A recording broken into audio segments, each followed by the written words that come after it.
ஆலயத்தினுடைய கிளை நிறுவனமான ஸ்ரீஹரி ஜோதிஷ் கை நிறுவனத்தின் ஜோதிடர்களாகிய ஜோதிஷ் பூர்ணாக்களின் திறன் மேம்பாட்டு பயிற்சி மிகுந்த பயனுள்ளதாக வெற்றிகரமாக நடந்தேறி வருகிறது. அந்த அடிப்படையில் இன்றைய தினம் 36வது ஜோதிட கருத்தரங்கத்தில் நாம் சந்திக்க இருக்கிறோம். இன்றைய தினத்தில் மிகுந்த முக்கியத்துவமான ஜாதக தலைப்பான வர்க்க சக்கரங்களும் ஜாதக பலன்களும் என்ற தலைப்பில் ஜோதிஷ் பூர்ணா திருமதி பி சாவித்ரி அம்மையார் அவர்கள் தங்களுடைய ஆய்வு மற்றும் அனுபவ கருத்துக்களை தெரிவிப்பதற்காக வருகை புரிந்திருக்கிறார்கள். அம்மையார் அவர்களுக்கு வாழ்த்துக்களையும் பாராட்டுக்களையும் தெரிவித்துக் கொள்வதோடு அம்மையார் அவர்களினுடைய ஜோதிட ஞானம் மேலும் மேலும் உயர்ந்து சமூகத்திற்கு மிகச்சிறந்த ஜோதிட சேவையாற்றிட வேண்டும் என இறைவனை பிரார்த்தித்துக் கொண்டு இன்றைய தின வகுப்பை வெற்றிகரமான வகுப்பாக எடுத்துக் கொடுக்கவும் அனைவரும் இந்த கருத்துக்களை உடனடியாக அனுபவத்திற்கு கொண்டு வரவும் இறைவனை பிரார்த்தித்துக் கொண்டு இன்றைய வகுப்பை துவங்குவதற்கு அம்மையார் அவர்களை அன்போடு அழைக்கிறேன். அம்மா வணக்கம். ஐயா வணக்கம். ஐயா வணக்கங்கம்மா. வணக்கம். உங்களுடைய வகுப்பு ஆரம்பிக்கலாங்கம்மா. வாழ்த்துக்கள். அம்மா கேக்குதுங்கம்மா? நல்லா கேக்குது. ரொம்ப நன்றிங்க ஐயா. இறை வணக்கத்தோட ஆரம்பிக்கிறேங்க. ஓகேங்கம்மா. ஓ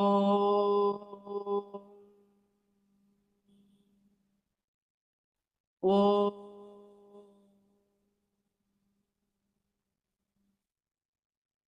ஓ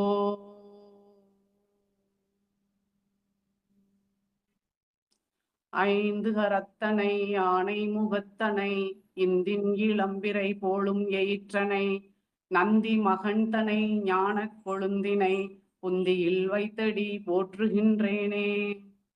ஓம் வாக்தேவை சவித்மகே விரிஞ்சி பனசதிமகி தன்னோவாணி பிரச்சோதயாத். ஞானானந்தமயம் தேவம் நிர்மலஸ்படிகாகிருதிம் ஆதாரம் சர்வ வித்யானாம் ஹயக்ரீவமுபாஸ்மஹே. ஓம் ஆதித்யாய சோமாய மங்களாய புதாய ச குரு சுக்ர சனியப்ச ராகவே கேதவே நமக. குரு பிரம்மா குரு விஷ்ணு குரு தேவோ மகேஸ்வரக. குரு சாட்சாத் பரபிரம்மம் தஸ்மை ஸ்ரீ குருவே நமக. குருவே சர்வலோகானாம் விசசே பவரோகிணாம் நிதயே சர்வ வித்யானாம் ஸ்ரீ தட்சிணாமூர்த்தயே நமக.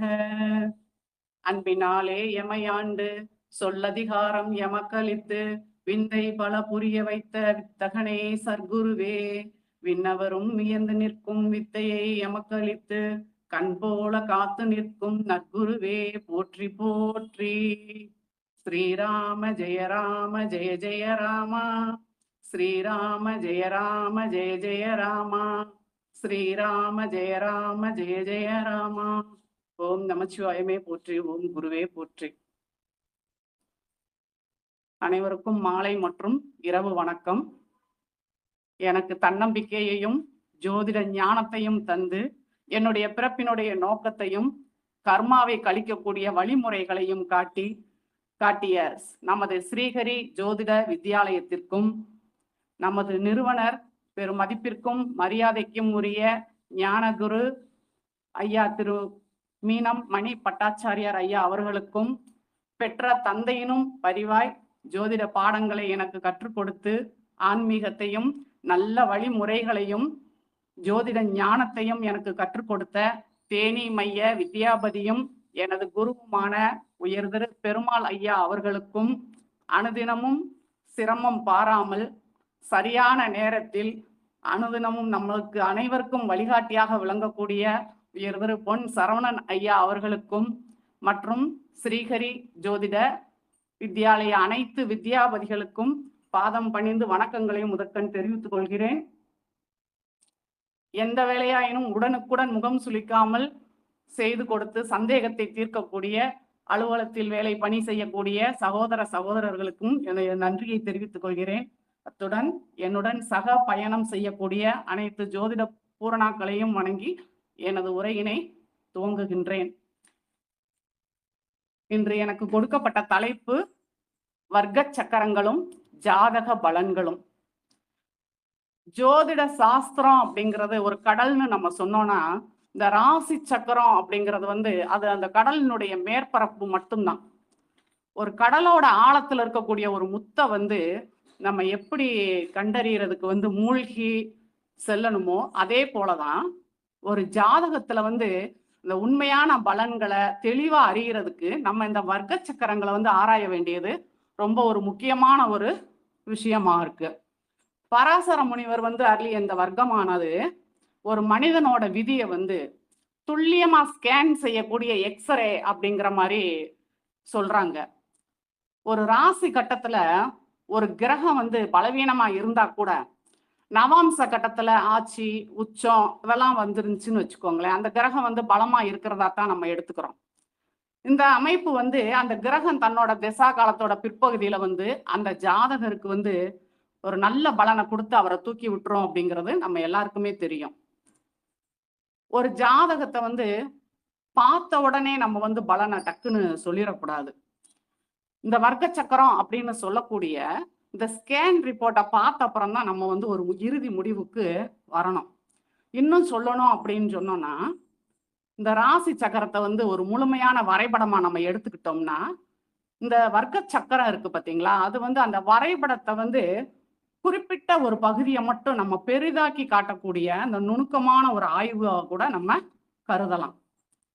360 பாகைகள் கொண்ட ஒரு ராசி மண்டலத்தை 12 பாகங்களா பிரிச்சு ஒரு ராசிக்கு 30 பாகைகள் விதமா ஒதுக்கி இருக்காங்க. இந்த 30 பாகைகள் கொண்ட ஒரு ராசிய இன்னும் பல பிரிவா பிரிச்சு அத நுணுக்கமான பலன்களை பார்க்கக்கூடியதான் வர்க்கம் அப்படின்னு சொல்றோம். ஒரு கிரகம் வர்க்க சக்கரத்துல அந்த கிரகத்தினோட உச்சம் மூல திரிகோணம் அல்லது ஆட்சி வீடுகள்ல இருக்கும்போது அந்த கிரகத்தினுடைய திசா புத்தி காலங்கள்ல நல்ல பலனை தருது. கிரகங்கள் இந்த வர்க்க சக்கரங்கள்ல 1, 4, 7, 10 அப்படிங்கக்கூடிய கேந்திரங்கள்ல உட்காரும் போது ஜாதகருக்கு அந்த சக்கரம் சார்ந்த விஷயங்கள்ல சிறப்பான பலன்கள் ஏற்படுது. வர்க்க சக்கரங்கள் இல்லாம ஒரு ஜாதகத்தை கணிக்கிறது முழுமையாக கருதப்படுறது கிடையாது. இந்த வர்க்க சக்கரங்களை வாழ்க்கையோட நுணுக்கமான விஷயங்களை தெளிவாக்கி காட்டுது. இந்த வர்க்க சக்கரம் மொத்தம் இந்த வர்க்க சக்கரத்துல 144 சக்கரங்கள் இருந்தால் கூட ஜோதிடர்கள் 23 விதமான சக்கரங்களை வச்சு பலன் நிர்ணயம் செய்யறாங்க. நம்ம இன்னைக்கு ஒரு 12 சக்கரங்களை மட்டும் வச்சு பார்க்க போறோம். ராசி சக்கரம். இந்த ராசி சக்கரம் நம்ம எல்லாருக்குமே தெரிஞ்சது, நம்ம எல்லாரும் பார்க்கக்கூடியது. அதே மாதிரி நவாம்ச சக்கரம் அப்படிங்கிறதும் ஒரு பாதத்துக்கு ஒரு ராசி வீதமாக பிரிச்சு பார்க்கக்கூடிய வர்க்க சக்கரம். இந்த தசாம்சத்தையும் நம்ம பலன் பார்க்க எடுக்கிறோம். அதுக்கப்புறம் நம்ம பார்க்காத சக்கரம், பொதுவா நிறைய பயன்படுத்தாத சக்கரம் அப்படின்னு பார்த்தோம்னா ஹோரா சக்கரம், D2 அப்படின்னு சொல்லப்படுற ஹோரா சக்கரம். இந்த ஹோரா சக்கரம் அப்படின்னா 30 பாகைகள் கொண்ட ஒரு ராசி ஆண் ராசியா இருக்கும்போது முதல் 15 பாகை ஆண் ஹோரையிலும் அடுத்த 15 பாகை பெண் ஹோரையிலும் வரும். அதே மாதிரி பெண் ராசியா இருக்கும்போது முதல் 15 பாகை பெண் ராசியிலும் அடுத்த 15 பாகை ஆண் ராசியிலும் குறிக்கப்படுது கிரகங்கள். இந்த மாதிரி ஆண்கோரை பெண்கோரையா பிரிக்கப்பட்ட கிரகங்கள் ஆண்கோரையில வரக்கூடிய கிரகங்களை சிம்மத்திலும் பெண்கோரையா வரக்கூடிய கிரகங்களை கடகராசியிலையும் அடைவு செய்யறோம். அடுத்ததா திரேக்கான சக்கரம். இது ஒரு 30 பாகைகள் கொண்ட ஒரு ராசியா 3ஆக பிரிச்சு பலன் பார்க்கக்கூடிய ஒரு சக்கரம், D3 அப்படின்னு சொல்றோம். 4வது சக்கரம் சதுர்த்தாம்சம், D4 அப்படின்னு சொல்லக்கூடிய சக்கரம். இந்த சக்கரமானது 30 பாகைகள் கொண்ட ராசியை 4 பங்கா பிரிச்சு பலன் பார்க்கக்கூடியது, கிரகங்கள் அடவு செஞ்சு பலன் பார்க்கக்கூடிய ஒரு சக்கரம். அடுத்ததா பஞ்சமாம்ச சக்கரம், D5 அப்படின்னு சொல்றோம். இந்த பஞ்சமாம்ச சக்கரம் பாத்தீங்கன்னா இந்த 30 பாகைகள் கொண்ட ஒரு ராசியை 5 பாகமாக பிரிச்சு கிரகங்களை அடைவு செஞ்சு பார்க்கக்கூடிய ஒரு சக்கரம். அடுத்தது சஷ்டமாம்ச சக்கரம், இது 6 பிரிவா பிரிச்சு கிரகங்களை அடைவு செய்யறது. சப்தமாம்சம் D7 அப்படின்னு சொல்லக்கூடிய 7 பாகமாக பிரிச்சு பார்க்கக்கூடிய சக்கரம். அஷ்டமாம்ச சக்கரம் D8, இது 30 பாகைகள் கொண்ட ஒரு ராசியை 8 பங்குகளாக பிரிச்சு பார்க்கக்கூடிய ஒரு சக்கரம். தசாம்ச சக்கரம் D10, தசாம்சம் 30 பாகைகள் கொண்ட ராசியை 10 பிரிவுகளாக பிரிச்சு கிரகங்களை அடைவு செய்யறது. அடுத்தது துவா தசாம்சம் D12 அப்படின்னு சொல்லக்கூடியது 30 பாகைகள் கொண்ட ராசியை 12 பங்குகளாக பிரித்து கிரகங்களை அடைவு செய்வது. அடுத்து 12வதா திரிம்சாம்சம் D30 அப்படின்னு சொல்லக்கூடியது 30 பாகைகள் கொண்ட ஒரு ராசியை 30 பங்குகளாக பிரிச்சு கிரகங்களை அடைவு செய்யக்கூடிய ஒரு சக்கரம். இப்ப நம்ம பார்க்க போறது ஹோரா சக்கரம். இந்த ராசி சக்கரத்தை உதாரண ஜாதகம் பார்க்கும்போது நான் விரிவா சொல்லிடுறேன். ஹோரா சக்கரத்தை பார்க்கலாம். D2 அப்படின்னு சொல்லக்கூடிய இந்த ஹோரா சக்கரமானது ஒரு ஜாதகரோட செல்வம், பணவரவு, சொத்துக்களை பற்றி அறிவதற்கு இது ரொம்ப உதவியா இருக்கு.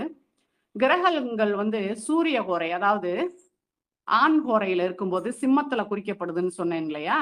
இந்த ராசி சக்கரத்தோட 2, 11ஆம் அதிபதிகள் சூரிய ஹோரையாக இருந்துச்சு அப்படின்னா அதிகமான பொருளாதாரம் இருக்காது, நார்மலா இருப்பாங்க அவங்க. கிரகங்கள் வலுவா இருக்கும்போது அந்த கிரகங்களோட தசா புத்தியில ஜாதகர் தன்னோட சொந்த உழைப்பு, விடாமுயற்சி, தன்னுடைய ஆளுமை திறன் மூலமா அந்த செல்வத்தை அவர் சம்பாதிப்பாரு. நிர்வாகத்திறன், அப்புறம் அதிகார பதவிகள் மூலமா வருமானங்கள் வருவதற்கான வாய்ப்புகள் உண்டு. அதே கடகத்துல சந்திரகோரையில குறிச்சிருக்கு கிரகங்கள் உட்கார்ந்துருக்கு அப்படின்னு சொன்னா இந்த ராசி சக்கரத்தினுடைய 2, 11ஆம் அதிபதிகள் கடகத்துல இருக்கும்போது அந்த ஜாதகருக்கு பொருளாதாரம் கொஞ்சம் நல்லா வசதியாவே இருக்கும். கடகத்துல இருக்கக்கூடிய கிரகங்கள் வலுவா இருக்கும்போது அந்த கிரகங்களோட தசா புத்தியில செல்வம் எளிதாக கிடைக்கும். அதாவது பூர்வீக சொத்துக்கள், சேவைத்துறை அல்லது மத்தவங்க உதவியால நிதி மேன்மை அவங்களுக்கு உண்டாகும். நம்ம இந்த ஹோரா சக்கரத்தை எப்ப பார்க்கணும் அப்படின்னு சொன்னா நம்ம ராசி சக்கரத்துல 2, 11ஆம் அதிபதிகள் இல்லைன்னா குரு, இந்த 3 பேரும் கொஞ்சம் பலவீனமா இருக்காங்க. அப்படிங்கும்போது அவங்க இந்த ஹோரா சக்கரத்துல ஒரு நல்ல நிலையில இருக்காங்க அப்படின்னா காலப்போக்கில் அந்த ஜாதகர் பெரிய வசதி வாய்ப்புகளை பெறுவார்.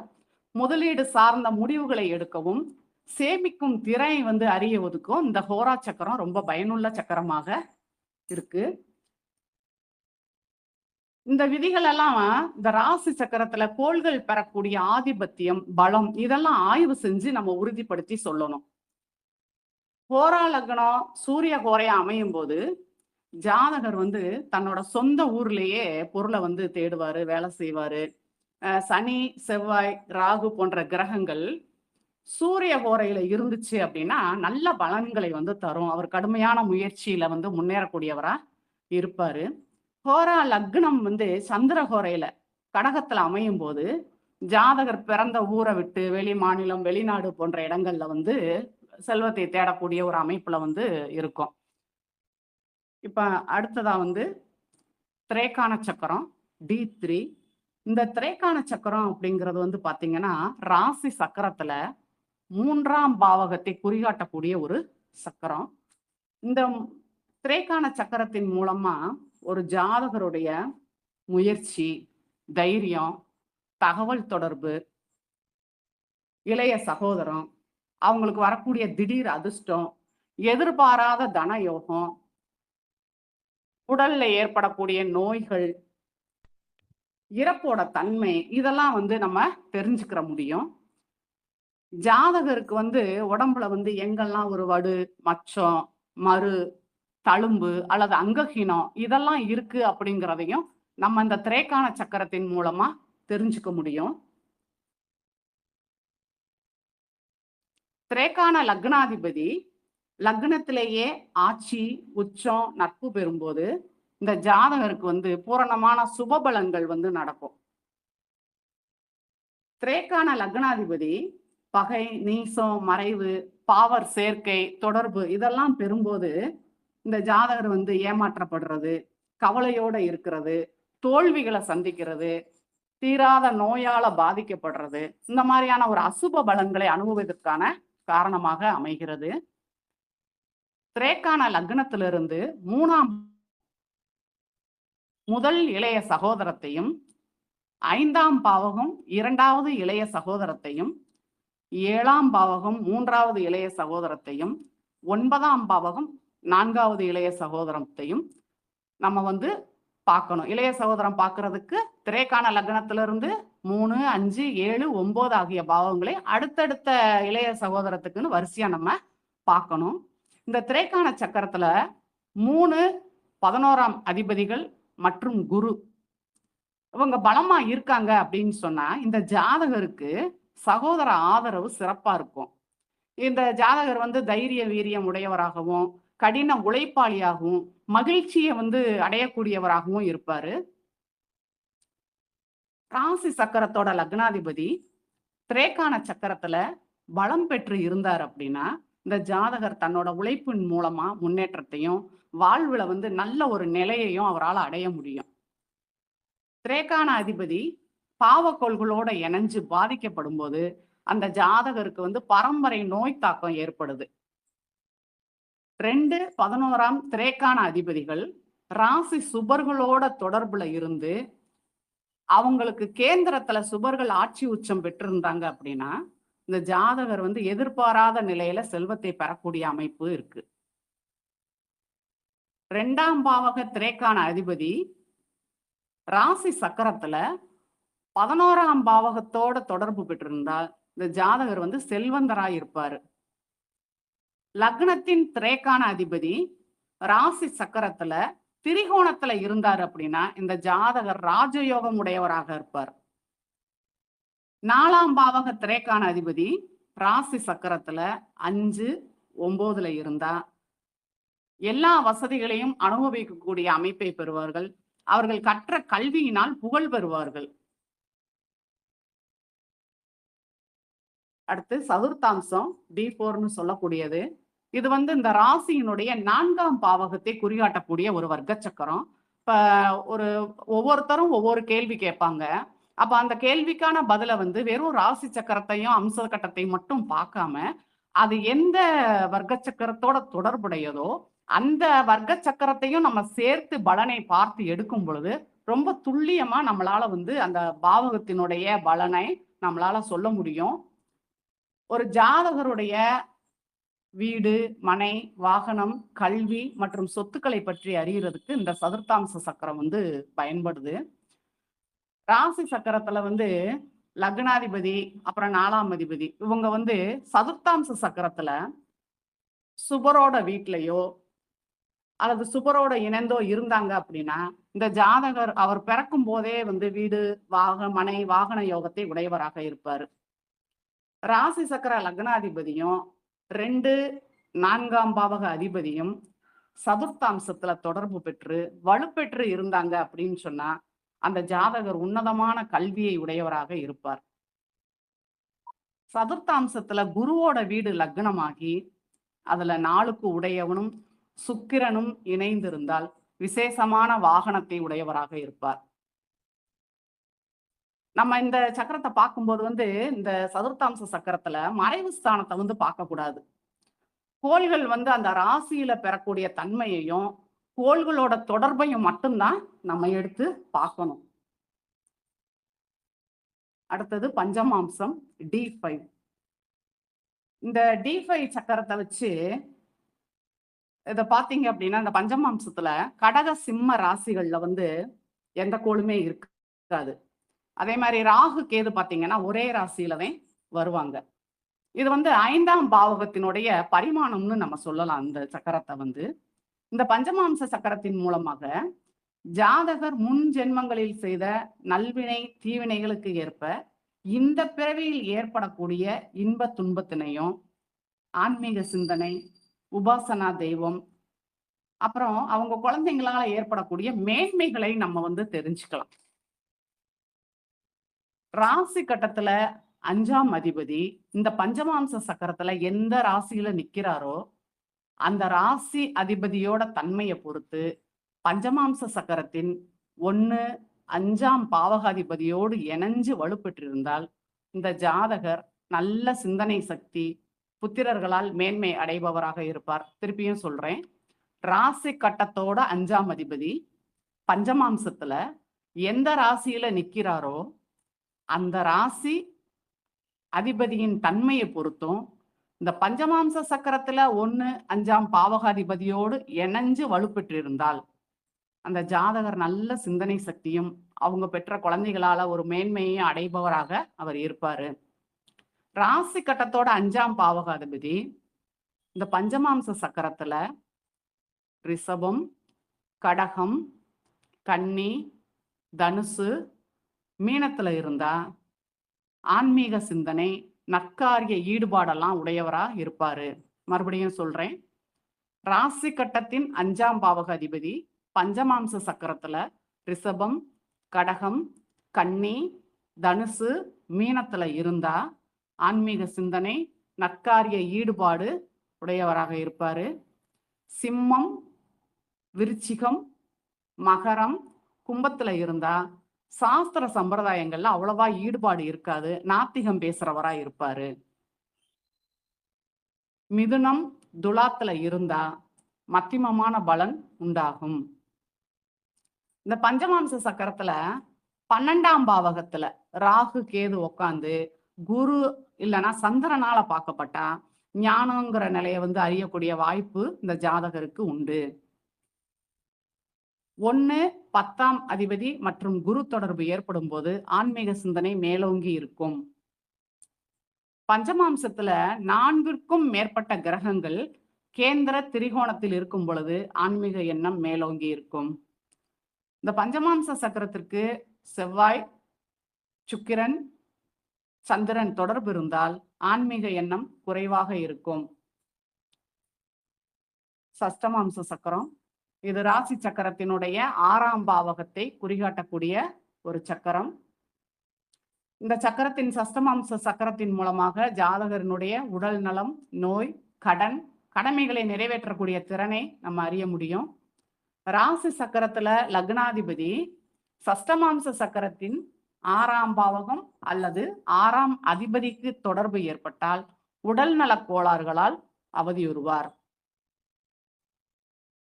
சனி சஷ்டமாம்ச லக்னத்திற்கு தொடர்பு பெற்றிருந்தால் ஜாதகர் நோய்வாய்ப்படுவார். சஷ்டமாம்ச சக்கரத்தில் 6, 7 பாவக தொடர்பு ஏற்பட்டால் எதிரிகள் மூலம் மரணம் சம்பவிக்கும். ராசி சக்கரத்தின் லக்னாதிபதி சஷ்டமாம்ச சக்கரத்தில் 8ஆம் பாவகத்திற்கு தொடர்பு ஏற்பட்டால் தீய ஒழுக்கம், பரம்பரை வியாதி ஏற்பட வாய்ப்புண்டு. சப்தமாம்ச சக்கரம் D7 சொல்லக்கூடிய இந்த சப்தமாம்ச சக்கரம் வந்து ஒரு ஜாதகரனுடைய குழந்தை பாக்கியம், அப்புறம் பிறக்கக்கூடிய குழந்தை ஆணா பெண்ணா அப்படிங்கிறதையும் நம்ம இதை வச்சு பார்க்கலாம். பொதுவா வந்து ஜோதிடம் பார்க்க வரவங்க வந்து எனக்கு எப்போ குழந்தை பிறக்கும், என்ன குழந்தை பிறக்கும், ஏற்கனவே 2 பெண் குழந்தைகள் இருக்கு, அடுத்து எனக்கு ஆண் குழந்தை பிறக்குமா அப்படின்லாம் வந்து நிறைய கேள்விகள் வந்து நம்மளை கேட்பாங்க. அப்படி கேட்கும் பொழுது நம்ம வந்து ராசி சக்கரத்தை, அம்ச சக்கரத்தை எல்லாம் பார்க்குறோம், 5ஆம் அதிபதி குரு எல்லாரையும் பார்க்குறோம். இந்த சப்தமாம்ச சக்கரத்தையும் எடுத்துக்கிட்டா இன்னும் அந்த ஆய்வு வந்து நுணுக்கமாக நமக்கு தெளிவாக தெரியும். பொதுவா வந்து ஆண் ஜாதகமா இருந்துச்சு, நம்ம பார்க்கக்கூடிய ஜாதகம் ஆண் ஜாதகமா இருந்துச்சு அப்படின்னா முதல் குழந்தைய வந்து இந்த சப்தமாம்ச சக்கரத்திற்கு 5ஆம் இடத்தை வச்சு பார்க்கணும். 2வது குழந்தைய இந்த சப்தமாம்ச சக்கரத்திற்கு 7ஆம் இடமும், 3வது குழந்தையை 9ஆம் இடத்தை வைத்தும், 4வது குழந்தையை 11ஆம் இடத்தை வைத்தும் நம்ம வந்து சொல்லணும். இந்த 5, 7, 9, 11ஆம் பாவக அதிபதிகள்ல எந்த கிரகம் வலுப்பெறுதோ அத்தனையாவது குழந்தை வந்து சிறப்பா தீர்க்கமான ஆயுளோட இருக்கும்.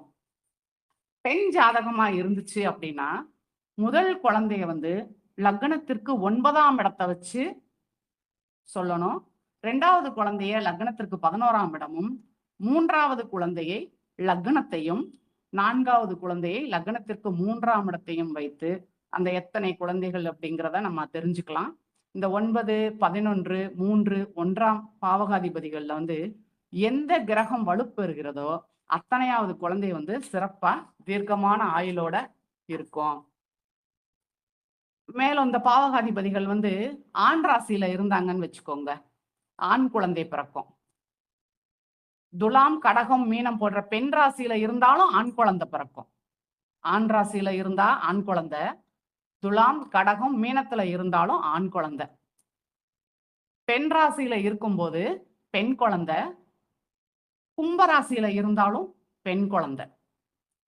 நீசம் இல்லைன்னா நீசம் பெற்ற கிரகத்தோட இணைஞ்சிருந்துச்சு அப்படின்னா பெண் குழந்தை தான் பிறக்கும். சுக்கிரன், சந்திரன், புதன், கேதுவோடு சேர்ந்தோ அல்லது தனித்தனியா இணைஞ்சோ இருந்தாலும் பெண் குழந்தை பிறக்கும். இந்த சப்தமாம்ச சக்கரத்துல சந்திரன் பலவீனப்படக்கூடாது. அப்படி சந்திரன் பலவீனப்படும் போது இந்த புத்திர பாக்கியம் அடைகிறதுல சிரமங்கள் இருக்கும். சப்தமாம்சத்துல 5, 9ஆம் பாவகாதிபதிகளுக்கு இந்த செவ்வாய் தொடர்பு ஏற்படும் பொழுது அறுவை சிகிச்சை மூலம் குழந்தை பிறப்பதற்கான வாய்ப்பு உண்டு. 5, 9ஆம் பாவகங்களுக்கு சனி, ராகு, கேது தொடர்பு இருந்தா கருச்சிதைவு ஏற்படும் அவங்களுக்கு. நம்ம இந்த சக்கரத்தை பார்க்கும் போதே இந்த அமைப்புகள் எல்லாம் எடுத்து அவங்களுக்கு என்ன மாதிரி சூழ்நிலை இருக்கு, என்ன ஏது அப்படிங்கிறத நம்ம தெளிவா பார்க்க முடியும். இந்த சப்தமாம்ச சக்கரத்துல லக்னத்திற்கு பாவிகளோட தொடர்பு இருக்கும்போது அந்த புத்திரர்கள் இருந்தாலும் அவங்களால ஆதாயம் இருக்காது, மன கஷ்டம், பிரச்சனைகளை ஜாதகர் சந்திப்பாரு. 1, 5ஆம் பாவகம் தொடர்பு ஏற்பட்டால் புத்திரர்களால ஆதாயம் உண்டு அந்த ஜாதகருக்கு. ராசி மற்றும் சப்தமாம்ச சக்கரத்துல 5, 9ஆம் அதிபதிகள் திசா புத்தி காலத்திலும் குருவோட தசா புத்தி காலத்திலும் புத்திர பாக்கியம் கிடைக்கும். மறுபடியும் சொல்றேன், புத்திர பாக்கியத்தை பார்க்கறதுக்கு ராசி மற்றும் சப்தமாம்ச சக்கரத்தின் 5, 9ஆம் அதிபதிகள் திசா புத்தி காலத்திலும் குருவின் திசா புத்தி காலத்திலும் புத்திர பாக்கியம் கிடைக்கும். நம்ம ராசி சக்கரத்தை பார்த்து சொல்றோம், அந்த திசா புத்திகள், குருவோட திசா புத்தி எல்லாத்தையும் பார்க்கிறோம். அதோட இந்த சப்தமாம்ச சக்கரத்தையும் பார்க்கும் பொழுது நம்மளால தெளிவா ஒரு முடிவுக்கு வர முடியும். சப்தமாம்ச லக்னாதிபதி இயற்கை பாவராகி அவர் இன்னொரு பாவக்கோளோட ராசியில இருந்தாரு அப்படின்னா ஜாதகர் குழந்தைகளால தீய பலன்களையும் செல்வம் மற்றும் சமுதாய அந்தஸ்தையும் இழக்க வேண்டிய சூழல் வரும். சப்தமாம்சத்துல சந்திரன், புதன் இணைந்து பெண் ராசியில இருந்து சனியோட தொடர்பை பெறும்போது எத்தனை குழந்தைகள் பிறந்தாலும் தங்காது. சப்தமாம்சத்துல சந்திரன், புதன் இணைந்து பெண் ராசியில இருந்து சனியோட தொடர்பை பெறும் பொழுது எத்தனை குழந்தைகள் பிறந்தாலும் தங்காது. அஷ்டமாம்ச சக்கரம், இந்த D8ன்னு சொல்லக்கூடிய அஷ்டமாம்ச சக்கரம் ராசி சக்கரத்தினுடைய 8ஆம் பாவகத்தை பிரதிபலிக்கக்கூடிய ஒரு பாவகம். ஒரு ஜாதகருடைய ஆயுள், அவர் வாழ்வில் சந்திக்கக்கூடிய சிரமங்கள், அவமானங்களை இந்த அஷ்டமாம்ச சக்கரத்தை வைத்து அறிந்து கொள்ளலாம். எந்த ஒரு வர்க்க சக்கரமாக இருந்தாலும் லக்னமானது பாவருடைய தொடர்பினை பெறும்போது பலன்கள் குறைவுபடும். அஷ்டமாம்ச சக்கரத்தில் 1, 8ஆம் பாவகத்தில் இயற்கை பாவ கிரகங்கள் அமர்ந்தால் அவர்களின் திசா காலங்களில் ஜாதகர் அவமானங்களை சந்திப்பார். அஷ்டமாம்ச சக்கரத்தின் 1, 8ஆம் பாவகாதிபதிகள் அஷ்டமாம்சத்தில் ஆட்சி, உச்சம் பெற்று சுபர் பார்வை அல்லது சேர்க்கை பெற்றிருந்தால் ஜாதகர் தீர்க்கமான ஆயுளை பெற்றிருப்பதோடு வழக்குகளிலும் ஜெயிப்பார். அஷ்டமாம்ச சக்கரத்தில் லக்னத்தில் சுபகிரகம் இருந்து லக்னாதிபதியும் வலுப்பெறும் பொழுது அந்த ஜாதகர் தீய வழியில் ஈடுபட மாட்டார். அஷ்டமாம்சத்தில் சனி பலமாக இருந்தாலும் ராசி சக்கரத்தில் 8ஆம் பாவகாதிபதி அஷ்டமாம்ச லக்னாதிபதி இருவரும் இணைந்து அஷ்டமாம்ச சக்கரத்தில் சந்திரனுக்கு கேந்திரத்தில் அமர்ந்தால் தீர்க்காயுள் உண்டு. அஷ்டமாம்சத்தில் சனி பலமாக இருந்தாலும், ராசி சக்கரத்தின் 8ஆம் பாவகாதிபதி அஷ்டமம் மாம்ச லக்னாதிபதி இருவரும் இணைந்து இந்த அஷ்டமாம்ச சக்கரத்தில் சந்திரனுக்கு கேந்திரத்தில் இருந்தாலும் தீர்க்காயுள் உண்டு. ராசி சக்கரத்தின் லக்னாதிபதி அஷ்டமாம்சத்தில் மறைவு ஸ்தானங்களில், அதாவது 6, 8, 12 இருந்தால் ஜாதகருக்கு உடல் நல பாதிப்புகள் ஏற்படும். ராசி சக்கரத்தில் 8ஆம் அதிபதி சஷ்டமாம்சத்தில் சுபபலம் பெற்றால் பரம்பரை சொத்து அல்லது காப்பீடு மூலம் லாபம் கிடைக்கும். நவாம்சம், இந்த நவாம்சத்தை பத்தி நம்ம எல்லாருக்கும் தெரியும். ராசி அப்படிங்கிறது உடல்னு சொன்னோம்னா அந்த நவாம்சத்தை உயிர்னு தான் சொல்லணும். பொதுவா நவாம்சத்தை பார்க்காம நம்ம பலனை எடுக்கிறது இல்ல. ஏன்னா ராசி சக்கரத்துல கிரகங்கள் வலுவா தெரிஞ்சா கூட இந்த நவாம்சத்துல அவை வலுவிழந்து போகும்போது முழுமையான பலனை தர்றது கிடையாது.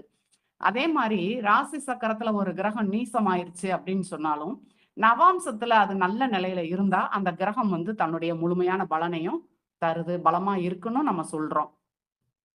இந்த நவாம்சத்தோட முதன்மையான பயன்பாடு அப்படிங்கும்போது பாத்தீங்கன்னா திருமணத்தின் போதுதான் நம்ம நிறைய அந்த நவாம்சத்தை பாக்குறோம். இந்த நவாம்சத்தோட பயன்பாடு திருமணத்தை பத்தி பார்த்தாலும் கூட அந்த வாழ்க்கை துணையோட குணம், தோற்றம், அப்புறம் திருமணத்துக்கு பின்னாடி ஏற்படக்கூடிய மாற்றங்களையும் இந்த நவாம்சம் சொல்லும். ஒரு கிரகம் ராசியிலையும் நவாம்சத்திலையும் ஒரே ராசியில இருந்தா அதை வர்க்கோத்தமம்னு சொல்றோம். இந்த கிரகங்கள் அபரிதமான ஒரு நட்பலன்களை தரும், வலிமையையும் பெறுகின்றன. அதனாலதான் பாத்தீங்கன்னா பொதுவா நம்ம இந்த நவாம்ச கட்டத்தை மட்டுமே பார்த்து நம்ம சொல்றோம். முக்கியமான பலன்கள் ஒரு பாவகம் சார்ந்து கேள்விகளை கேட்கும் போது இந்த வர்க்க சக்கரத்தையும் எடுத்து வைத்து பதிலை சொல்லும் போது நம்ம பதில இன்னும் நம்ம கொஞ்சம் தெளிவாக அவங்களுக்கு கொடுக்க முடியும். ஒருவரோட பிறவி திறமைகளையும் கலை ஆர்வம் மற்றும் அவங்களோட ஆளுமை பண்புகளையும் இந்த நவாம்ச லக்னமானது வெளிப்படுத்தும். ராசி, நவாம்சம் மற்றும் சந்திரன் இந்த 3மே வர்க்கோத்தமமா இருந்துச்சுன்னா அந்த ஜாதகர் நல்ல உடல்வாகு, நல்ல ஒரு மனநிலையும் உடல் உறுதியையும் பெற்றிருப்பார். நவாம்சத்துல புதன், குரு கேந்திர திரிகோணத்தில் பலம் பெற்று இருந்தால் அந்த ஜாதகர் கல்விமானா இருப்பாரு. பொதுவா ஆன்மாவனுடைய நோக்கம் என்ன அப்படின்னா அவர் எந்த துறையில சாதிப்பார் அப்படிங்கிறதையுமே இந்த நவாம்சத்தோட 10ஆம் பாவகத்தை வச்சு நம்ம தெரிஞ்சுக்கலாம். நவாம்ச லக்னத்துக்கு 2 பக்கமும் சுபர்கள் இருந்தா அந்த ஜாதகர் நீண்ட ஆயுளை உடையவராக இருப்பார். நவாம்ச லக்னத்துக்கு 2 பக்கமும் சுபர்கள் இருக்கும் பொழுது நீண்ட ஆயுள் அமையும். நவாம்ச லக்னத்திற்கு 7ல் சந்திரன் இருந்தாலும் 7ஆம் அதிபதி பலம் பெற்றாலும் சுக்கிரன் பலம் பெற்றாலும் திருமண வாழ்க்கை மகிழ்ச்சியாக இருக்கும். நவாம்ச லக்னத்திற்கு 7ல் சந்திரன், 7ஆம் அதிபதி பலம், சுக்கிரன் பலம் பெற்றால் திருமண வாழ்க்கை மகிழ்ச்சியாக இருக்கும். 1, 7ஆம் பாவகங்களுக்கு பாவர் தொடர்பு இருக்கும் பொழுது அந்த மன வாழ்க்கை சிறப்பாக இருக்காது. ராசியின் 2ஆம் அதிபதி பலம் பெற்று நவாம்சத்தில் குரு, புதன் இவர்களின் தொடர்பை பெற்றால் ஜாதகர் சிறந்த பேச்சாற்றல் கொண்டவராக இருப்பார். நவாம்சத்துல இந்த 5ஆம் இடத்துல சனி, செவ்வாய் இணைவு புத்திர பாக்கியத்தை கெடுத்துரும். அதே மாதிரி நவாம்ச லக்னத்துக்கு 5ல புதன் இருந்துச்சு அப்படின்னா அவங்களுக்கு ஆண் குழந்தை இருக்காது. இது நான் நிறைய ஜாதகங்களை கிட்டத்தட்ட ஒரு 10 ஜாதகம் 12 ஜாதகத்துல பாத்தீங்கன்னா இந்த நவாம்சத்துல 5ஆம் இடத்துல புதன் இருக்கிறவங்களுக்கு பெண் குழந்தைகளாதான் இருக்கு. நீங்களும் இதை கொஞ்சம் ஆய்வுக்கு எடுத்துக்கிடணும். அடுத்தது முக்கியமான ஒரு பாவகம் தசாம்ச சக்கரம், D10. இந்த தசாம்சம் அப்படின்னாலே அதுக்கு ஒரு சிறப்பு இருக்கு. ஏன்னா கர்மாவை சொல்லக்கூடிய ஒரு பாவகம் இது. ராசி கட்டத்தோட 10ஆம் பாவகத்தை பிரதிபலிக்கக்கூடிய, மொத்தத்துக்கும் அந்த 10ஆம் பாவகத்தை மட்டுமே பிரதிபலிக்கக்கூடிய ஒரு பாவகம். கர்மா, கர்மம். கர்மா அப்படிங்கிறது ஜாதகர் அவர் கொண்டு வந்த தற்போது செய்த ஒட்டுமொத்த கர்மாவை குறிக்கிறது. இந்த கர்மாவை நம்ம எப்படி குறைக்க முடியும்? எண்ணற்ற புண்ணியங்களின் மூலம் தான் நம்ம இறைவனை அடையணும். இதுதான் அந்த மானுட விதியா இருக்கு. இந்த 10 மட்டும் ஏன் கர்ம பாவகம் அப்படின்னு சொல்றோம்னா நம்ம எல்லாருமே வந்து ஏதாவது ஒரு ராசி லக்னத்துல வந்து பிறந்திருக்கோம். உதாரணத்துக்கு இப்போ ஒரு ஜாதகர் மேச லக்னத்துல பிறந்திருக்காருன்னு வச்சுக்கோங்களேன். அந்த மேச லக்னத்துல பாருங்க, அஸ்வினியிலிருந்து உத்திரம் அதாவது கிருத்திகை 1ஆம் பாதத்துல வந்து முடியும். சூரியனுடைய முதல் பாதம் அந்த லக்னத்துல வந்து இருக்கும். 10ஆம் பாவகம் மகரமா வருது. அங்க பார்த்தீங்க அப்படின்னு சொன்னா, சூரியனுடைய 2ஆம் பாதம் உத்திராடம் 2ல இருந்து ஆரம்பிக்கும். அப்போ எங்க வந்து ஒரு ஜனனம் தொடங்குதோ, அது முடியக்கூடிய இடமுமே இந்த கர்ம பாவகமாக மட்டுமே இருக்கு. இப்படித்தான் முன்னோர்கள் வந்து முடிவு செஞ்சிருக்காங்க. இந்த கர்மாவ வந்து கர்மத்தின் மூலம் தான் கழிக்கணும். செய்தொழில வந்து இந்த 10ஆம் இடத்த வச்சு நம்ம நிர்ணயம் செய்றோம். இந்த 10ஆம் இடத்த வந்து நம்ம பரிபூர்ண ஆய்வா மேலாய்வா செய்யக்கூடிய சக்கரம் தான் இந்த தசாம்ச சக்கரம். ஜாதகத்துல வந்து தொழில் பாவகங்களை அறியறதுக்கு வந்து 1, 10ஆம் பாவகங்கள ஆய்வு செய்றோம். அதே போல இந்த தசாம்ச சக்கரத்திலும் 1, 10ஆம் பாவகாதிபதிகளை கொண்டும் அந்த 1, 10ல நிக்கக்கூடிய கிரகங்களை கொண்டும் இந்த தொழிலை வந்து நம்ம நிர்ணயிக்கலாம். ஜாதகருடைய சரியான தொழில் நிலை, அவங்க வைக்கக்கூடிய பதவி, அவங்களோட செயல்திறன் இதை மட்டுமே இந்த சக்கரத்தை வச்சு நம்ம தெரிஞ்சுக்கலாம். தசாம்ச சக்கரத்துல 1, 10ஆம் பாவகாதிபதி அப்படி இல்லைன்னா அந்த பாவகத்துல நிக்கக்கூடிய கிரகங்கள்ல எந்த கிரகம் வலிமையா இருக்கோ அந்த கிரகத்தை கொண்டுதான் தொழில் வந்து தீர்மானிக்கப்படுது. ராசி சக்கரத்தோட 1, 10ஆம் அதிபதிகள், தசாம்ச சக்கரத்தின் 1, 10ஆம் அதிபதிகள் மற்றும் சனி. இந்த கோள்கள் வந்து தசாம்சத்துல பலம் இல்லாம இருந்துச்சு அப்படின்னா அந்த ஜாதகருக்கு வந்து தொழில் அமையறதுலயே சிரமம் இருக்கும். அப்படி இல்லை அப்படின்னா நேர்மையற்ற வழியில வந்து அவர் வந்து தொழிலை செய்யக்கூடியவரா இருப்பாரு. இப்ப ஜாதகரோட முதலாளியை பத்தி தெரிஞ்சுக்கணும் அப்படின்னா 9ஆம் பாவகம் அங்க இருக்கக்கூடிய அதிபதிகளை வச்சு நம்ம ஆய்வு செய்யலாம். இந்த 9ல வந்து பாவக்கோள் இருக்கு அப்படின்னு சொன்னா அந்த ஜாதகருக்கு வந்து முதலாளியால துன்பம், தன்மானத்தை இழந்து போகக்கூடிய ஒரு சூழல் வந்து உண்டாகும். ராசி சக்கர லக்னாதிபதி தசாம்சத்துல 9ல இருந்தாரு அப்படின்னு சொன்னா அந்த ஜாதகரே முதலாளியா இருப்பாரு. இந்த தசாம்ச சக்கரத்துல 12 பாவங்களோட தன்மை, ஏன்னா தசாம்ச சக்கரம் போது 12 கட்டங்கள் வருது இல்லையா, அந்த தசாம்ச சக்கரத்தோட 12 பாவங்களுமே இந்த தொழிலை மட்டும்தான் நமக்கு வந்து சொல்லுது. இந்த தசாம்ச சக்கரத்துல இருக்கக்கூடிய லக்னமானது தொழில் தொழில் சார்ந்த தன்மைகளை காட்டக்கூடியது. லக்னாதிபதிக்கு உறுதுணையாக இருந்து செய்யக்கூடிய தொழிலை காட்டுவார்கள். இந்த லக்னாதிபதி உறுதுணையாக இருந்து செய்யக்கூடிய தொழிலை காட்டுவார்கள். தொழில் மூலமாக பெறக்கூடிய தனம், இதெல்லாம் வந்து அந்த அசுபர் அந்த 2ஆம் பாவகத்துல வந்து அசுபர் இருக்காரு அப்படின்னா அந்த வருமானம் ஜாதகருக்கு குறைபடும். சுபர் இருக்கும் பொழுது வருமானம் நன்றாக இருக்கும். இது வந்து இந்த தசாம்ச சக்கரத்தோட 2ஆம் பாவகம் சொல்லக்கூடிய பலனு.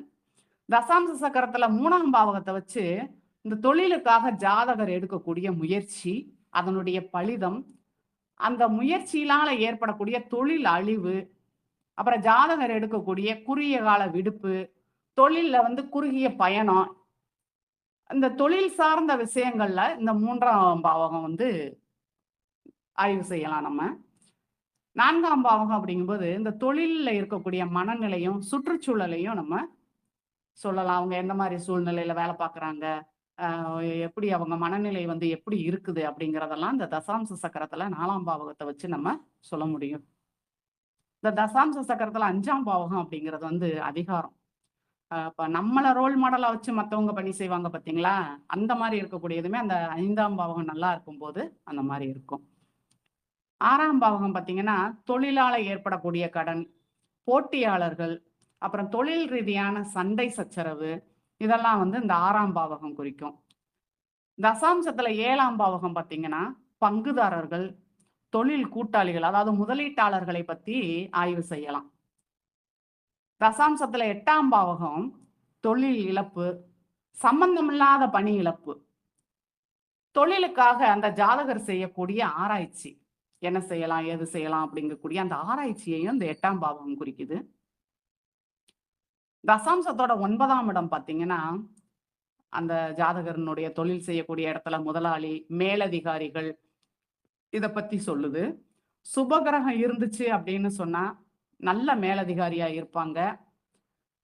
அவரும் வந்து ஒரு நல்ல ஒரு மனநிலையில பணி செய்யக்கூடிய ஒரு சூழல்ல இருப்பாரு. அசுபர் அங்க இருக்காங்க அப்படின்னு சொன்னா, இயற்கை பாவிகள்லாம் இருக்கும்போது, அவருக்கு வந்து அந்த மேலதிகாரியால தொல்லைகள் ஏற்படும். ராசி சக்கரத்தோட லக்னாதிபதி தசாம்ச சக்கரத்துல 9ல இருக்கும்போது, அந்த ஜாதகரே முதலாளியா இருப்பாரு. சுதந்திரமாக செயல்படக்கூடிய தன்மை உண்டாகும். 10ஆம் பாவகம், தசாம்சத்துல 10ஆம் பாவகம், தொழிலால ஏற்படக்கூடிய புகழ், கீர்த்திய பத்தி சொல்லும். 11ஆம் பாவகம், தொழிலால கிடைக்கக்கூடிய ஊக்கத்தொகை, போனஸ், லாபம் இதெல்லாம் வந்து 11ஆம் பாவகம் சொல்லும். 12ஆம் பாவகம் வந்து பாத்தீங்கன்னா, தொழிலுக்கான போக்குவரத்து, பயணங்கள் இத பத்தியெல்லாம் நம்ம தெரிஞ்சுக்கலாம். 12ஆம் அதிபதி யாரோ, அவர் தொடர்பான திசா புத்தி, கோச்சார தொடர்பு அதெல்லாம் ஏற்படும்போது, இந்த தொழில்ல வந்து பாத்தீங்கன்னா, அவங்களுக்கு வந்து அலைச்சல், பணிச்சுமை, தூக்கமில்லாத நிலை இதெல்லாம் வந்து ஏற்படும். இப்ப துவாதசாம்சம். இந்த துவாதசாம்சம் அப்படிங்கிறது வந்து, ஜாதகர் வந்து போன பிறவியில செஞ்ச நல்வினை, தீவினையோட அடிப்படையில, இந்த பிறவியில அனுபவிக்கக்கூடிய கர்மா தொடர்புடைய விதிகளை வந்து தெரிவிக்கக்கூடிய ஒரு சக்கரம். ஜாதகனுடைய பெற்றோர்களை பற்றியும், அவரோட பூர்வீக நிலை, முன்னோர்களுடைய ஆசி, அப்படி இல்லைன்னா இந்த பித்ரு தோஷம் இருக்கா இல்லையா அப்படிங்கிறதெல்லாம் வந்து இந்த துவாதசாம்சம் D12 அப்படின்னு சொல்லக்கூடிய துவாதசாம்சத்தை பத்தி வச்சு நம்ம சொல்லலாம். இந்த துவாதசாம்ச சக்கரத்துக்கு 12ல சந்திரன் பாவிகளோட தொடர்பு பெற்று இருக்கும் பொழுது, இந்த ஜாதகருக்கு தாயாரால் எந்தவித நன்மைகளையும் பெற முடியாது.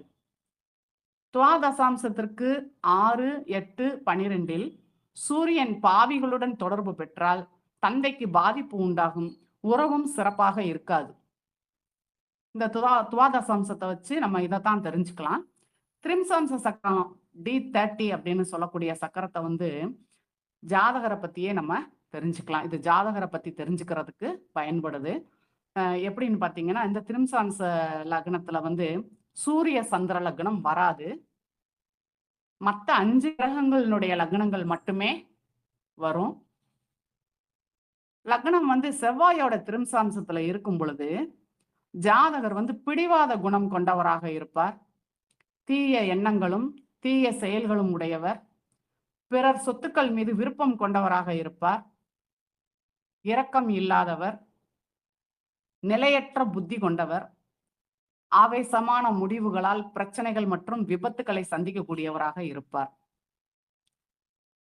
லக்னம் சனியின் திரிம்சாம்சத்தில் இருக்கும் பொழுது ஜாதகர் சோம்பேறியாக இருப்பார். மந்தத்தன்மை கொண்டவராக இருப்பார். கல்வி குறைபாடு கொண்டவர். பேராசை, பிறரை பழித்து பேசும் குணம் கொண்டவர். தீய செயல்களை செய்து இன்பம் பெறுபவராக இருப்பார். திரிம்சாம்ச லக்னமானது குருவினுடைய திரிம்சாம்ச லக்னம் அமையும் பொழுது இந்த ஜாதகர் நற்குணம், நல்ல பண்புகள் உடையவராக இருப்பார். பேரும் புகழும் உடையவர். செல்வந்தர். நல்ல வளமான வாழ்க்கை, நல்ல கல்வி அறிவு, சமயப்பற்று கொண்டவராக இருப்பார். நீண்ட ஆயுள், மதிப்பு மரியாதையை பெறுபவராக இருப்பார். நற்குணமுள்ள நல்ல மக்களை பெறக்கூடிய அமைப்பு ஏற்படும். திரிம்சாம்ச லக்னம் புதன் அமரும் பொழுது ஜாதகர் செல்வ சேர்க்கை உடையவர். நல்ல கல்வியாளர். பொறுமை, தாராள மனப்பான்மை உண்டு. தற்பெருமை பேசுவார். நல்ல நண்பர்கள் உண்டு. மலர்கள் மற்றும் நறுமணப் பொருட்களை விரும்புவோராக இருப்பார். சுக்கிரனின் திரிம்சாம்சத்தில் லக்னம் அமையும் பொழுது ஜாதகர் அழகானவராக இருப்பார். தாராள மனப்பான்மை கொண்டவர். அன்பு நிறைந்தவர். நற்குணம், நற்செயல் கொண்டவராக இருப்பார். காம உணர்வு கொண்டவராக இருப்பார். மகிழ்ச்சி, செல்வம், சந்தோஷமான வாழ்க்கையை உடையவராக இருப்பார். ராசி சக்கரத்தில் ஒரு கிரகம் பலமாக இருந்தாலும் கூட இந்த திரிம்சாம்சத்தில் அது தீய கிரகங்களின் சேர்க்கை பெற்றால் அந்த கிரகங்களின் தசாபுத்தி காலங்களிலும் கோச்சார காலங்களிலும் ஜாதகர் சில போராட்டங்களை சந்திக்க நேரிடும்.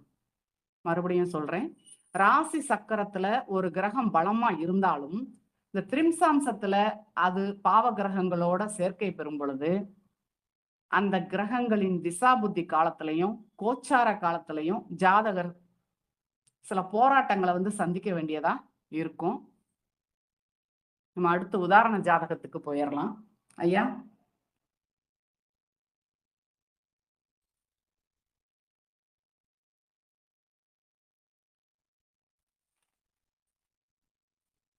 உதாரண ஜாதகம் ஒண்ணு. இந்த உதாரண ஜாதகம் பாத்தீங்கன்னா ஒரு ஆணினுடைய ஜாதகம் 29/11/1975 காலை 8:20 கம்பத்தில் பிறந்த ஜாதகர். இந்த ஜாதகனுடைய வயது 50 முடிந்து 51 நடந்து கொண்டு இருக்கிறது. இந்த ஜாதகர் வந்து தனுசு லக்னம். லக்னாதிபதி குரு 4ஆம் வீட்டில், அதாவது மீன வீட்டில், தன்னுடைய சொந்த வீட்டில் ஆட்சி பெற்று அம்சயோகம் பெற்று உட்கார்ந்துருக்காரு. 5ஆம் அதிபதியான செவ்வாய் 7ல இருக்கு. 7, 10ஆம் அதிபதியான புதன் மற்றும் 9ஆம் அதிபதியான சூரியன், அரசு கிரகமான சூரியன், இவங்க 2 பேரும் இணைஞ்சு 7, 10ஆம் அதிபதி 9ஆம் அதிபதி இணைஞ்சு தர்ம கர்மாதிபதி யோகமும் புதாதித்ய யோகமும் பெற்று குருவோட பார்வையில இருக்கிறாங்க. 10ல பாத்தீங்கன்னா 6, 11க்குரிய சுக்கிரனும்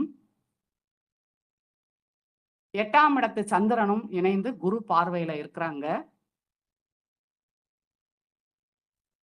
இந்த 10ஆம் இடத்துல பாத்தீங்கன்னா வாகன காரகனான சுக்கிரனும் பயண காரகனான சந்திரனும் இணைவு பெற்றிருக்காங்க. இந்த சுக்கிரன் வந்து பாத்தீங்கன்னா நீசமா இருக்கு. அப்படியே அம்ச கட்டத்துல பாருங்க, சுக்கிரன் அங்கேயும் நீசமா உட்கார்ந்துருக்கு. அப்போ இந்த அமைப்பு வந்து வர்க்கோத்தமம் சொல்லக்கூடிய அமைப்புல அந்த சுக்கிரன் வந்து பலமாவே இருக்காரு. 2,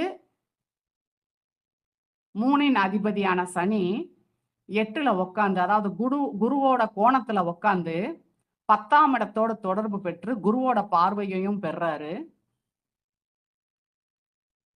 5ஆம் அதிபதியான செவ்வாய் 7ல உட்கார்ந்து 10ஆம் இடத்தையும் லக்னத்தையும் 2ஆம் இடத்தையும் பார்வை செய்து தொடர்பு பெறுது. மேலும் இந்த செவ்வாயும் புதனும் பாத்தீங்கன்னா பரிவர்த்தனை பலத்துல உட்கார்ந்துருக்கு.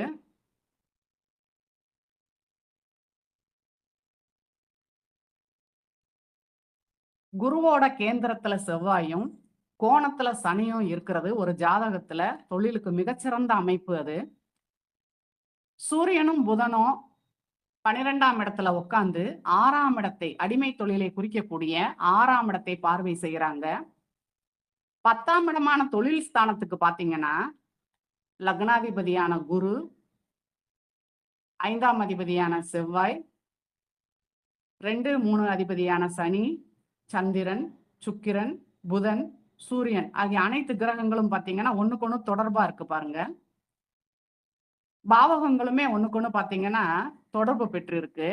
இந்த ஜாதகர் பாத்தீங்கன்னா இவர் வந்து கிட்டத்தட்ட 4-5 தொழில வந்து எந்த தொழிலா இருந்தாலும் கண்ணு பார்த்தா கையை செய்யும் சொல்லுவாங்க பாத்தீங்களா. அது மாதிரி நிறைய ஆரம்பத்துல வந்து பாருங்க நிறைய தொழில் செஞ்சாரு. செஞ்சு செஞ்சு செஞ்சு ஒன்னும் சரிப்படாம கடைசியில வந்து ஒரு போக்குவரத்து துறை தான். 4ஆம் இடத்துல வந்து குரு லக்னாதிபதி உட்கார்ந்துருக்காரு. வாகனத்தை குறிக்கக்கூடிய இடத்துல ஆட்சி பெற்று உட்கார்ந்துருக்காரு. பயண கிரகங்கள் 10ஓட தொடர்பு ஆகுது. அப்ப இவர் வந்து ஒரு ஓட்டுநரா தான் இருக்காரு. பாருங்க, சுகஸ்தானமான இந்த 4ஆம் இடம் வந்து வாகனஸ்தானமும் ஆயிருது. ஜீவகாரகன் குருவும் கர்மகாரகனாகிய சனியை வந்து 5ஆம் பார்வையா தொடர்பு பெறுவது. 5ஆம் இடம் அப்படிங்கிறது வந்து பூர்வ புண்ணியாதிபதி. செவ்வாய் வந்து 7ல உட்காந்து 7, 10ஆம் அதிபதியான புதனோட பரிவர்த்தனை பெற்று இந்த 10ஆம் இடத்தையும் பார்வை செய்யறாரு. செவ்வாய் அப்படிங்கும் போதே பாத்தீங்கன்னா வேகம், இயந்திரம், சீருடை, தைரியம் இதெல்லாம் சொல்லக்கூடிய ஒரு கிரகம். அதுவுமே 10ஆம் இடத்தோடு தொடர்பு படுது. இந்த 7, 10ஆம் இடத்த அதிபதி புதனும் செவ்வாயோட பரிவர்த்தனையாகி பாக்கியாதிபதி சூரியனோட இணைந்திருப்பதும் குருவோட பார்வை பெறுவதும் இந்த அரசு துறையில வந்து வேலை அப்படிங்கிறத 100% உறுதியா நமக்கு சொல்லுது. 7ல செவ்வாய் இருக்கும்போதே பாத்தீங்கன்னா பொதுமக்கள், பொதுஜன தொடர்பு, அந்த 7ஆம் இடம் அப்படிங்கிறது சீருடை பணியையும் உறுதி செய்யுது. 2, 3 அப்படிங்கும்போது வருமானம், முயற்சியை குறிக்கக்கூடிய பாவக அதிபதி சனி. அவர் வந்து 8ல உட்காந்து அவரோட 3ஆம் பார்வையால அந்த தொழில் ஸ்தானத்தான 10ஆம் இடத்தை பார்வை செஞ்சு 2, 5ஆம் இடத்தையும் தொடர்பு கொள்றாரு. ஆயுள் மற்றும் இந்த எந்திரத்தை குறிக்கக்கூடிய சனி 8ல இருக்கக்கூடியது இந்த கடினமான உழைப்பை குறிக்கக்கூடியது. மேலும் இந்த 2, 6, 10ஆம் இடங்கள் தொடர்பு பெற்று இந்த அடிமை வேலையையும் உறுதி செய்து 11ஆம் இடத்துல ராகு இருக்கிறது வந்து எதிர்பாராத லாபம், அரசு வழியில வருமானத்தையும் தரக்கூடிய ஒரு அமைப்பு. மேலும் இந்த ராகு வந்து பாத்தீங்கன்னா லக்னாதிபதியும் இந்த 4ஆம் இட அதிபதியுமான அந்த குருவோட சாரத்திலே உட்கார்ந்து இருக்கிறது அவருக்கு வந்து ஒரு லாபத்தையும் புகழையுமே இந்த வேலையை வந்து அவர் விரும்பி செய்யக்கூடிய ஒரு அமைப்பை வந்து கொடுத்துருக்கு. இப்ப இதுல தசாம்ச சக்கரத்தை வந்து நான் சொல்றேன், நீங்க குறிக்கிறதுனா குறிச்சுக்கோங்க. தசாம்ச சக்கரம் D10 சொல்லக்கூடியது வந்து பாத்தீங்கன்னா மீன லக்னம், மிதுனத்துல குருவும் சனியும், கடகத்துல செவ்வாய் ராகு, விருச்சிகத்தில் சூரியன் சந்திரன் புதன், மகரத்தில் கேது, கும்பத்தில் சுக்கிரன். இந்த தசாம்ச லக்னம் பாத்தீங்கன்னா மீன லக்னமா இருக்கு. 10ஆம் அதிபதியும் பாத்தீங்கன்னா குரு, லக்னாதிபதியும் குரு. இவங்க வந்து 4ஆம் இடத்துல சனியோட அதாவது ஜீவகாரகனும் கர்மகாரகனும் தொடர்பு பெறுறாங்க. உழைப்பிற்கும் சனி வந்து உழைப்பிற்கும் குரு வந்து வழிகாட்டுதலுக்கும் உரியவர்கள். 5ல செவ்வாய் வந்து ராசி அதிபதி சந்திரனுடன் பரிவர்த்தனை பெற்று ராசிக்கும் லக்னத்துக்கும் கோணத்துல இருக்கிறது சிறப்பான ஒரு அமைப்பு. 5ல செவ்வாய் ராகு இருக்கிறது வந்து பாத்தீங்கன்னா எந்திரம், வேகம், தொழில் நுணுக்கம், 9ஆம் இட தொடர்பு அப்படிங்கிறது வந்து நீண்ட தூர பயணத்தையும், செவ்வாய் வந்து வேகத்தையும், அந்த 9ல வந்து பாத்தீங்கன்னா சூரியன் புதன் சந்திரன் இந்த 3 கிரகங்களோட இணைவு, அரசு வழியில கிடைக்கக்கூடிய பாக்கியம் இதெல்லாம் வந்து சொல்லுது. இந்த 4ஆம் இட அதிபதி புதனானவர் பயணக்காரகன் சந்திரன், அரசுக்காரகன் சூரியனுடன் இணைந்து இவர் அரசு துறையில ஓட்டுநரா பணிபுரிகிற அமைப்பை வந்து வலுப்படுத்தி காட்டுது. இங்கேயும் பாத்தீங்கன்னா குரு சனி வந்து 10ஆம் இடத்தோடு தொடர்பு பெறுது. தசாம்சத்திலையும் குரு செவ்வாய் 8ஆம் இடத்தோட தொடர்பும் 10ஆம் இடத்திற்கு 10ஆம் இட அதிபதி 11ஆம் இட அதிபதி தொடர்பும் இருக்கிறது வந்து இந்த வேலையையும் நமக்கு உறுதிப்படுத்தி சொல்லுது. அடுத்து 2வது உதாரண ஜாதகத்துக்கு போகலாம். இதுவும் ஒரு ஆண் ஜாதகர். 12/5/1996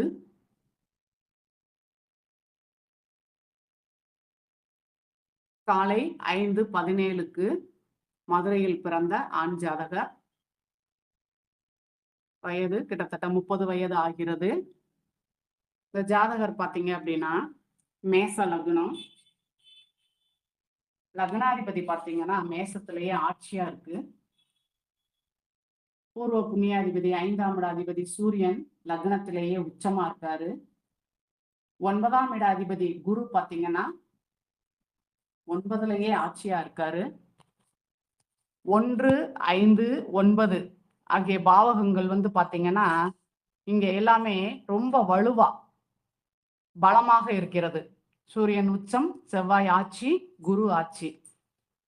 இத வந்து தன்வந்திரி யோகம் கூட சொல்லுவாங்க. லக்னத்துல சூரியன் செவ்வாய் இணையிறது பாத்தீங்கன்னா ஒரு நல்ல யோகத்தை வந்து இந்த ஜாதகருக்கு வந்து கொடுத்துருக்கு. செவ்வாய் அப்படிங்கிறது ரத்தத்துக்கு காரகன், சூரியன் வந்து உயிர்காரகன். அப்போ ஒரு மருத்துவ அறிவை வந்து குரு பார்வையில உட்கார்ந்து அறுவை சிகிச்சை செய்யக்கூடிய துணிச்சலையும், மன உறுதி, பதட்டம் இல்லாம கடினமான அறுவை சிகிச்சையை கூட செய்யக்கூடிய ஆற்றலை வந்து இந்த கிரகங்கள் வந்து இந்த ஜாதகருக்கு கொடுத்துருக்கு.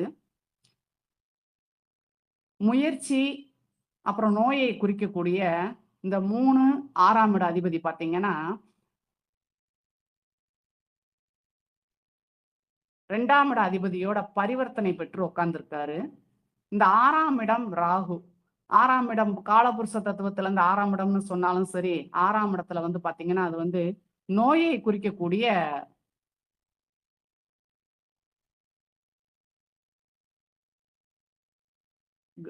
பாவகம். இந்த 6ல ராகு இருக்கிறது பாத்தீங்கன்னா அந்த நோய்களை வந்து நுணுக்கமாக கண்டறிந்து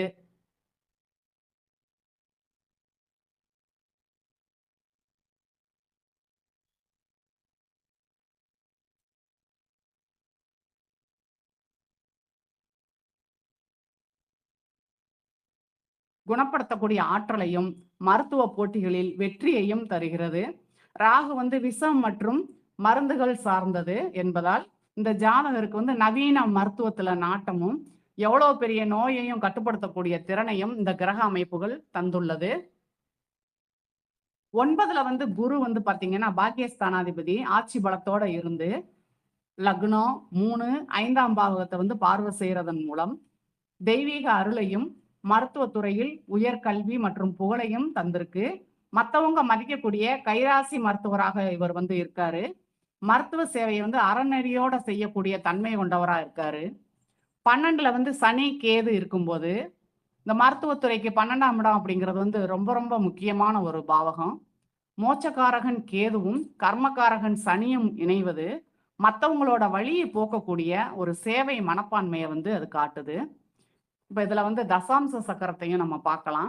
இந்த தசாம்ச சக்கரம் அப்படின்னு சொல்லும்போது பாத்தீங்கன்னா நான் சொல்றேன், நீங்க குறிச்சுக்கோங்க. கன்னி லக்னம்,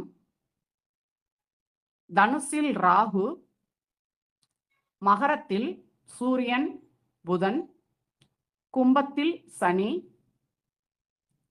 மிதுனத்தில் கேது, கடகத்தில் குரு சுக்கிரன், சிம்மத்தில் சந்திரன் செவ்வாய். இங்கேயும் பாருங்க, 1 10ஆம் அதிபதி 5ல இருக்காரு, 5ஆம் அதிபதி 6ல ஆட்சியா இருக்காரு, 12ஆம் இட அதிபதி சூரியனும் 5ல, அதாவது ராசி அதிபதியும் 5ல கோணத்துல உட்கார்ந்து இருக்காரு. இங்கேயுமே பாருங்க 1, 5, 9 பலமா தான் இருக்கு.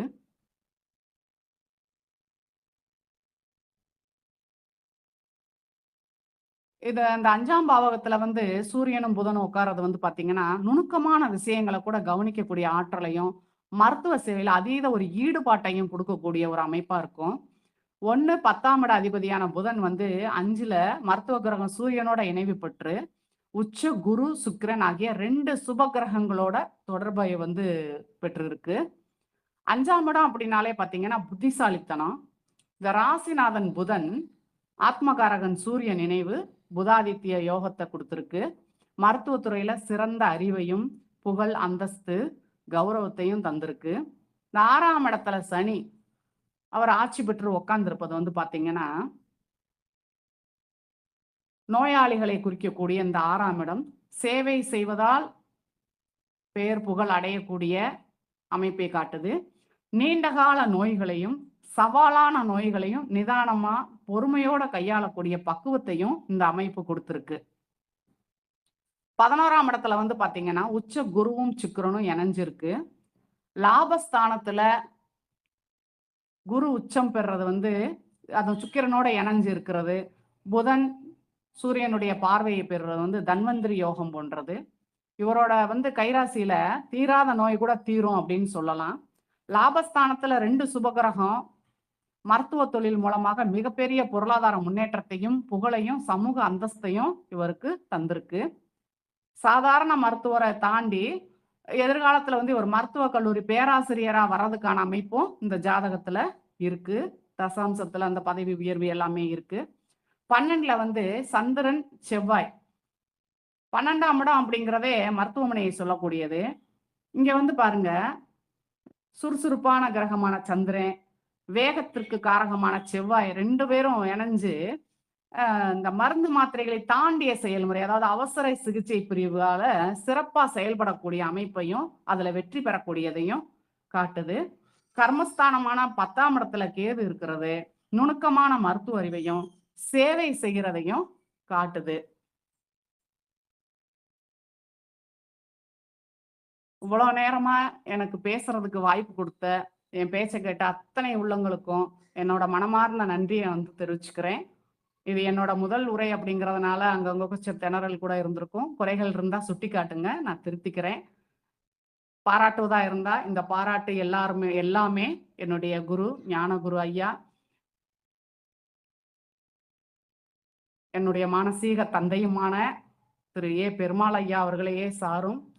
எனக்கு வாய்ப்பு கொடுத்த ஸ்ரீஹரி ஜோதிட வித்யாலயத்திற்கும் அனைவருக்கும் மிக்க நன்றிகளை தெரிவித்து நன்றி கூறிக்கொள்கிறேன். நன்றி, வணக்கம் ஐயா. அம்மா வணக்கங்கம்மா. வணக்கம். ரொம்ப அற்புதமா இருந்துச்சுங்கம்மா உங்களுடைய வகுப்பு இன்னைக்கு. ரொம்ப தெளிவான பேச்சு, ஆழமான கருத்துக்கள், எல்லாத்துக்கும் நிச்சயம் பயனுள்ளதா அமைஞ்சிருக்கும்.